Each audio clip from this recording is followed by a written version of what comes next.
엔화 가치가 계속 떨어지고 있습니다. 일본 국채마저 지금 아무도 안 사고 있습니다. 왜일까요? 정치 때문입니다. 국채를 마구 찍자는 야당이 선거에서 이길 수도 있기 때문입니다. 정권이 바뀌면 일본의 부채와 환율 흐름이 크게 흔들릴 수 있습니다. 오늘 그 퍼즐을 빠르게 정리해 보겠습니다. 일본은 30년 넘는 장기 침체를 벗어나기 위해 초저금리를 오랫동안 유지해왔습니다. 금리가 조금만 오르면 일본은행은 국채를 무제한 매입해 금리를 눌렀습니다. 이른바 수익률 곡선 통제 YCC 정책입니다. 국채를 계속 찍어내고 금리를 억제하면서 엔화를 약세로 만들고 수출과 물가를 끌어올리는 것이 아베노믹스의 핵심이었습니다. 최근 일본 경제가 회복되기 시작했지만 생각보다 빨리 오르는 물가가 문제가 되고 있습니다. 일본은행은 더 이상 금리를 억누르기 어려운 상황이 된 겁니다. 결국 YCC를 폐기하고 금리 상승을 사실상 허용하게 됩니다.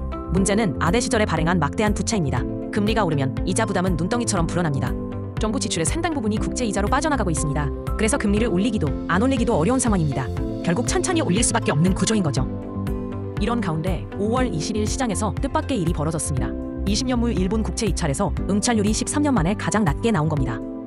그만큼 사겠다는 사람이 줄었다는 뜻이죠. 실제로 이날 국채 금리는 급등했습니다. 일부 시장 참여자들은 금리를 좀 잡아달라며 YCC를 다시 해달라고까지 요구했습니다. 왜 이렇게 국채를 안 사려는 걸까요? 정치적 불확실성 때문입니다. 7월 20일 참의원 선거를 앞두고 자민당의 지지율이 크게 하락했습니다. 물가 상승에 대한 불만이 누적되며 정권 교체 가능성까지 거론되고 있습니다. 야당은 감세로 물가를 잡고 부족한 재정은 국채 발행으로 메우자고 주장합니다. 정치 흐름이 국채 발행 확대 쪽으로 가고 있는 겁니다. 이렇게 되면 국채 공급이 늘어나고 가격은 더 떨어질 수 있습니다. 시장에선 지금 사기엔 이르다는 판단이 우세해진 겁니다. 이제 엔화 강세를 결정지을 중요한 축을 보겠습니다. 바로 엔캐리 청산입니다. 해외에 나가 있던 일본 자금이 돌아오면 엔화는 강세로 전환될 수 있습니다.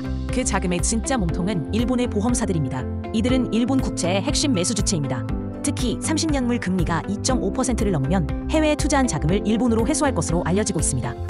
현재 30년물 금리는 이미 3.1%를 넘었습니다.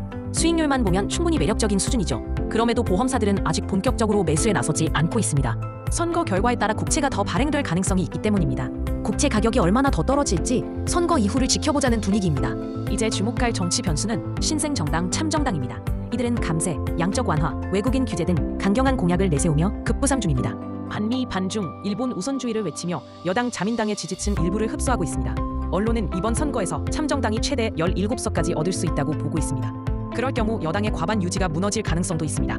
정리하자면 지금 일본 국채 시장은 선거 결과에 따라 크게 흔들릴 수 있는 상황입니다.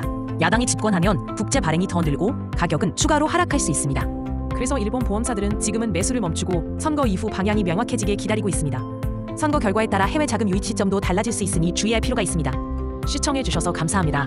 내일도 새로운 시각의 소식으로 찾아뵙겠습니다.